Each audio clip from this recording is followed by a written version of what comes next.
Hello everyone, स्वागत है आप सभी लोगों का। और जैसा कि आप सब लोग जानते हैं कि अभी बारिश जो है वो बहुत ज़्यादा हो रही है पंजाब में। जो है वो सिचुएशन जो भी है तो उसके पिक्चर्स भी हमारे पास आ रही हैं और हमें ये भी पता लग रहा है कि आगे क्या क्या हो रहा है। जो लोग भी दिल्ली में रहते हैं तो वो भी फील कर रहे होंगे कि पिछले सालों के कंपैरिजन में इस ईयर जो है वो बारिश की जो इंटेंसिटी है वो ज़्यादा हुई थी। ठीक है, तो इसी के ऊपर बेस्ड इकोनॉमिक टाइम्स में जो है वो एक आर्टिकल आया था और उसी आर्टिकल को आज की क्लास में हम लोग डिस्कस करने जा रहे हैं। और इसमें ये डिस्कस करेंगे कि क्या फैक्टर्स हैं जिनके चलते ऐसा हुआ। ठीक है, और मॉनसून कैसे आता है और इसको डबल मॉनसून क्यों बोला जा रहा है, क्योंकि इसमें डबल इम्पैक्ट कैसे आया। ठीक है, इस चीज के बारे में देखेंगे। सबसे पहली चीज बेसिकली जो आपको समझना है वो ये समझना है कि विंड सर्कुलेशन एक्चुअल में होती क्या है।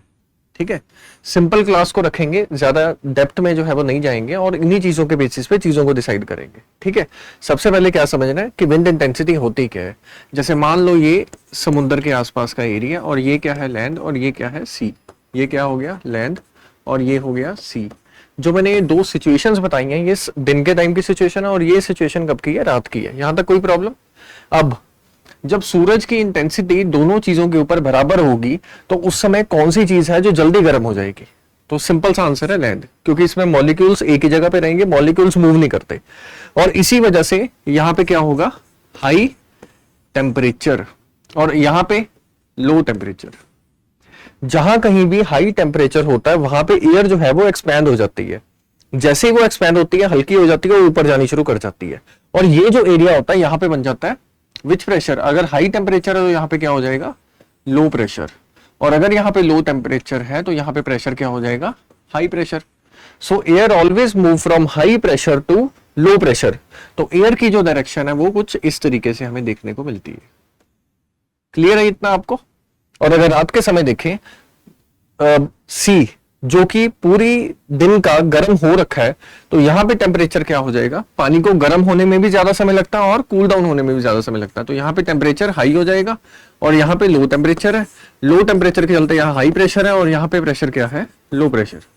और इसी वजह से air always move from high pressure to low pressure. तो इसकी जो डायरेक्शन है वो इस तरीके से रहने वाली है। सी ब्रीज और लैंड ब्रीज, ये आपको क्लियर हो गया होगा। अगर आप यहाँ पे और आपने एक बॉल है एयर की जो इस तरफ फेंकी तो इस केस में दिन के समय क्या होगा, क्योंकि वो इस तरफ विंड की डायरेक्शन है तो आपकी तरफ ही वो बॉल जो है वो वापस आ जाएगी। और अगर इस डायरेक्शन में फेंकेंगे तो आगे की तरफ चली जाएगी। इसी कॉन्सेप्ट को माइंड में रखो। और एक और चीज समझो, अगर हम लोग इंडिया की बात करें तो एक चीज होती है जिसको बोलते हैं ITCZ। ITCZ, यहां तक कोई problem. Inter tropical conversion zone, क्या बोला मैंने, इंटर ट्रॉपिकल कन्वर्जन जोन। अब ITCZ जो है वो ऊपर नीचे शिफ्ट करता है और जहां पे भी ये शिफ्ट करेगा वहां पे सन की रेज जो है वो डायरेक्टली फॉल करेंगी। क्या होगा कि मार्च अप्रैल के टाइम पे ITCZ ऊपर शिफ्ट कर जाता है। इस यहां पे क्लास 11th की जो NCERT है उसमें भी मेंशन है। अगर ITCZ ऊपर शिफ्ट करेगा तो उसके चलते क्या होगा, सन की रेज इस एरिया में डायरेक्टली फॉल करेंगी तो यहां पे हो जाएगा हाई टेम्परेचर। और अगर हाई टेम्परेचर है तो यहां पे प्रेशर क्या रहेगा, लो प्रेशर। यहां तक कोई प्रॉब्लम, क्लियर है सबको। अब अगर यहां पे हाई टेम्परेचर लो प्रेशर है तो यहां पे क्या है, बे ऑफ बंगाल और यहां पे क्या है, अरेबियन सी। तो अरेबियन सी में इसके कंपैरिजन में टेम्परेचर जो है वो क्या होगा, लो टेम्परेचर होगा। और अगर टेम्परेचर लो है तो प्रेशर क्या रहेगा, हाई प्रेशर। क्लियर है सबको। और air always move from high pressure to low pressure, यानी कि एयर की डायरेक्शन इस डायरेक्शन में रहने वाली है। लेकिन अगर हम नॉर्थ हेमिस्फीयर में जाते हैं तो कोरियोलिस फोर्स भी तो एक्ट करती है। तो कोरियोलिस फोर्स इस एयर को जो है वो किस डायरेक्शन में मूव करवा देगी, इस डायरेक्शन में। तो एयर की जो डायरेक्शन है from high pressure to low pressure वो इस तरफ चली जाएगी। और रास्ते में क्या है, इवेपोरेशन की वजह से क्या बन रहे हैं, क्लाउड्स बन रहे हैं। वो क्लाउड्स भी है और ये एयर उन क्लाउड्स को क्या करेगी, इंडिया में डिस्ट्रीब्यूट करना शुरू कर देगी। और यहाँ पे जो माउंटेन्स है इनका नाम क्या है, हिमालयाज।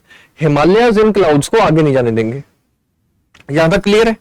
अब इसी को बोलते हैं साउथ वेस्ट मॉनसून और इसी की वजह से बारिशें जो है वो ओवरऑल इंडिया में होती है। तो ये एक रीजन है। नॉर्मल ईयर्स में यही रीजन रहता है कि जून जुलाई के आसपास बारिश होती है। लेकिन यहां पे जो है वो एक और चीज है।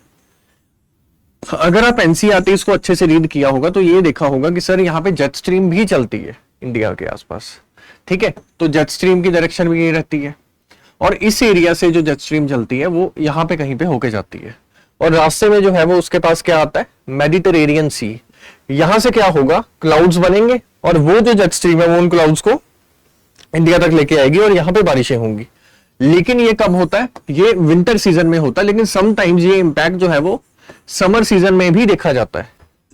ये एक रीजन होता है कि विंटर्स के टाइम पे बारिश होती है, यानी कि रेनफॉल होती है नॉर्थ इंडिया में। अभी हमने ये देखा, इस केस में क्या था, ये पूरी जो प्रोसेस है ये समर सीजन में होती है, जिसकी वजह से समर सीजन में बारिश होती है। ये जो प्रोसेस है ये विंटर में होती है, लेकिन विंटर में भी कई बार जो है वो जेट स्ट्रीम में चलते यहाँ पे रेनफॉल होनी शुरू हो जाएगी। सॉरी, विंटर नहीं, समर के केस में भी ऐसा जो है वो देखा जाएगा। ठीक है, यानी कि एक रीजन तो ये हो गया जिसकी वजह से रेनफॉल आ रही है। दूसरा रीजन ये हुआ कि जेट स्ट्रीम से वेस्टर्न डिस्टर्बेंसेस भी इस टाइम पे जो है वो देखी जा रही है। अब ये क्यों देखी जा रही है, इसके बारे में अलग अलग थेरीज है। ठीक है, अगर मान लो दो चीजों का अच्छा खासा इंपैक्ट है तो इस एरिया में जो रेनफॉल होगी वो ज्यादा होगी, उसकी इंटेंसिटी ज्यादा होगी। ठीक है, तो यही एक रीजन है कि रेनफॉल इस एरिया में ज्यादा देखी जा रही है, जो कि लगभग 1200% ज्यादा देखी जा रही है। तो क्लियर है सबको कि क्या रीजन है? उम्मीद करते हैं ये आपको क्लियर हो गया होगा। तो वही लिखा है कि इंडिया जो है वो क्या विटनेस कर रहा है, हैवी रेनफॉल और more than 1200% above the normal regions, जिसमें पंजाब जो है वो मेन है। ठीक है, तो पंजाब के एरिया में इतनी रेनफॉल हो रही है, जिसमें मेजर डिस्ट्रिक्ट्स ये आपको लिखे गए हैं। लेकिन डिस्ट्रिक्ट्स इंपॉर्टेंट नहीं है, क्या इंपॉर्टेंट है, इंपॉर्टेंट ये है कि उसकी प्रोसेस क्या है, वो किस रीजन की वजह से हो रहा है। जैसे कि आप ये देखो, फॉर्मेशन ऑफ ट्रफ। ट्रफ का मीनिंग क्या होता है? ट्रफ का मीनिंग बेसिकली होता है कि लो प्रेशर डेवलप हो जाना। पाकिस्तान के आसपास का जो रीजन है वहां पे लो प्रेशर डेवलप हुआ और इसी वजह से जो है वो अरेबियन सी से एक ब्रांच जो है वो इस तरफ आ रही है। साउथ वेस्ट मानसून तो आ ही रहा है, प्लस वेस्टर्न डिस्टर्बेंसेस भी एक रीजन बना, तो तीन रीजन अप्रोक्सीमेटली हो जाता है, जिसकी वजह से इंटेंसिटी जो है वो रेनफॉल की और ज्यादा हो रही है। क्लियर है आपको? Active south west monsoon.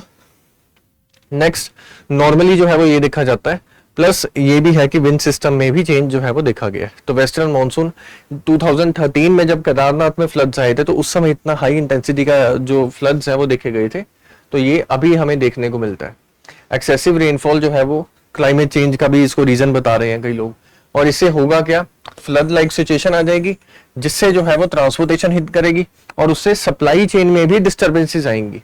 और अगर सप्लाई चेन में डिस्टर्बेंसेस आएंगी तो उसके चलते होगा क्या कि इकोनॉमी में चीजों के प्राइस जो है वो राइज करने शुरू कर देंगे और इन्फ्लेशन का भी खतरा जो है वो बना हुआ है। क्लियर है? तो इस तरीके से ज्योग्राफी जो है वो इकोनॉमी को इम्पैक्ट करती है। उम्मीद करते हैं आज का जो है वो आपको समझ आ गया होगा। इसमें कोई भी प्रॉब्लम है तो आप लोग कमेंट सेक्शन में लिख सकते हैं। Thank you. डियर स्टूडेंट्स, हमारे चैनल को लाइक, शेयर, सब्सक्राइब करें और अपनी तैयारी को और बेहतर बनाएं।